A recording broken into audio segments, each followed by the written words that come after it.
But my first question is, where are we at with securing some form of funding for the United States Postal Service? So, unfortunately, we're nowhere.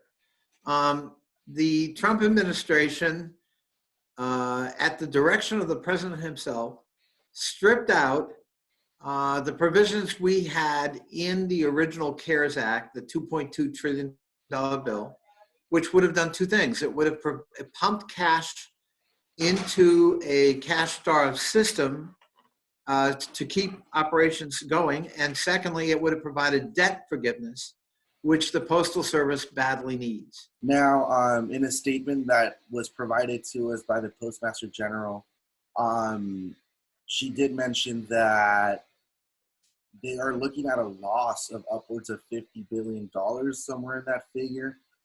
Yeah, right now they're losing $2 billion a month because of the drop in volume due to the pandemic. Right.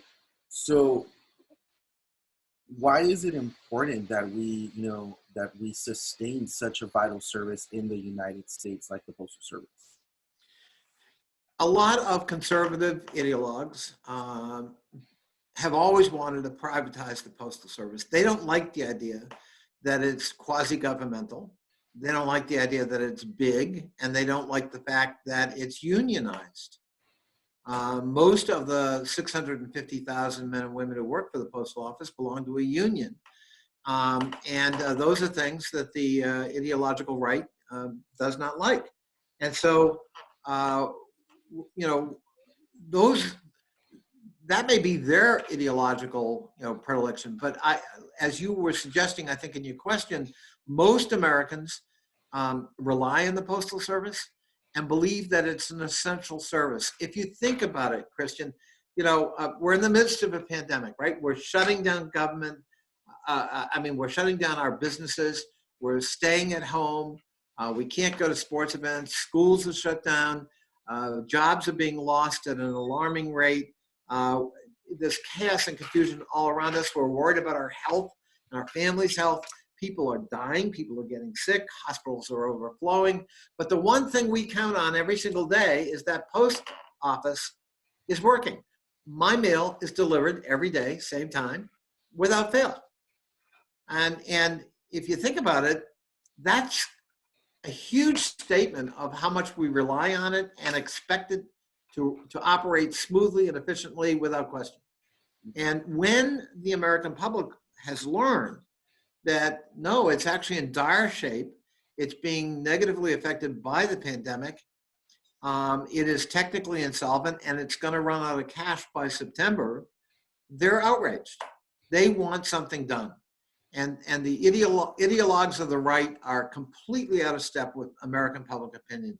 The Postal Service going into this pandemic had a 74% approval rating. Government in general has a 17% approval rating. So there is no service more popular and more relied on by the public and trusted than the Postal Service. And it's been going strong since Benjamin Franklin. It's required in the Constitution, and it has a mandate for universal service, which guarantees rural areas get their mail just like suburban or urban areas get their mail. If we privatize the Postal Service or let it fail, that will change. Well, and that actually brings me to my next question. What basically President Donald Trump gave the United States Postal Service an ultimatum: you either raise your prices or you don't get any funding. What kind of impacts can we have if the United States Postal Service is actually privatized? If the Postal Service were privatized, the universal service mandate required by law that every household and every business be served by the Postal Service would go away. And the first and most badly affected with that change would be rural America. In keeping with the same question, increasing the prices, what kind of effects will we see directly in the consumer's pocket? That's a really good question.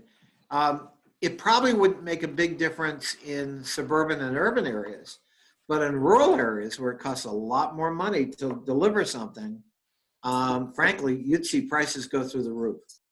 Alrighty, Representative Connolly, I really appreciate your time, and thank you so much for speaking to me on this matter. I really do appreciate it. Absolutely, Christian. Keep up the good work there.